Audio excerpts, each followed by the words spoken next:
മുഖ്യമന്ത്രി പിണറായി വിജയൻ നടത്തുന്ന മുഖാമുഖം പരിപാടിക്ക് കോഴിക്കോട് ഇന്ന് തുടക്കമാകും. ജനങ്ങളുടെ അഭിപ്രായങ്ങളും കാഴ്ചപ്പാടുകളും സ്വരൂപിക്കാൻ വ്യത്യസ്ത മേഖലകളിലുള്ളവരുമായാണ് മുഖാമുഖം. കോഴിക്കോട് മലബാർ ക്രിസ്ത്യൻ കോളേജ് ഗ്രൗണ്ടിൽ വിദ്യാർത്ഥികളുമായാണ് ആദ്യ കൂടിക്കാഴ്ച. രാവിലെ 9:30 മുതൽ 1 മണിവരെയാണ് മുഖാമുഖം. 20-ന് തിരുവനന്തപുരത്ത് യുവജനങ്ങളുമായി രണ്ടാമത്തെ മുഖാമുഖം നടത്തും. കേരളത്തിലെ വിദ്യാഭ്യാസ മേഖലയിലെ പ്രശ്നങ്ങൾ മനസ്സിലാക്കുന്നതിനും അതിലിടപെടുന്നതിനും സഹായകമായി മാറിയിരുന്നു. അതാണ് നമ്മുടെ അനുഭവം. നമ്മുടെ സംസ്ഥാനത്ത് ഇതിനു മുൻപ്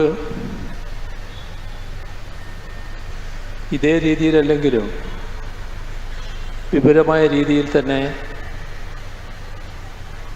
പ്രൊഫഷണൽ വിദ്യാർത്ഥികളുടെ ഒരു സംഗമം നാം നടത്തിയിരുന്നു. ഒട്ടേറെ അഭിപ്രായങ്ങളും നിർദ്ദേശങ്ങളും അതിൻ്റെ ഭാഗമായി ഉയർന്നു വന്നിരുന്നു. വനിതകളുമായുള്ള കൂടിക്കാഴ്ച എറണാകുളത്ത് 22-നാണ്. 24-ന് ദളിത് ആദിവാസി വിഭാഗങ്ങളുമായി കണ്ണൂരിലും, 25-ന് സാംസ്കാരിക രംഗത്തുള്ളവരുമായി തൃശ്ശൂരിലും, 26-ന് ഭിന്നശേഷി വിഭാഗങ്ങളിലുള്ളവരുമായി തിരുവനന്തപുരത്തും മുഖാമുഖം നടക്കും. പെൻഷൻകാർ, വയോജനങ്ങൾ എന്നിവരുമായി 27-ന് തിരുവനന്തപുരത്ത് കൂടിക്കാഴ്ച നടത്തും. തൊഴിൽ മേഖലകളിലുള്ളവരുമായി 29-ന് കൊല്ലത്താണ് കൂടിക്കാഴ്ച. മാർച്ച് 2-ന് ആലപ്പുഴയിൽ കാർഷിക മേഖലയിലുള്ളവരുമായും 3-ന് എറണാകുളത്ത് റെസിഡൻസ് അസോസിയേഷനുകളുമായും മുഖാമുഖം നടക്കും.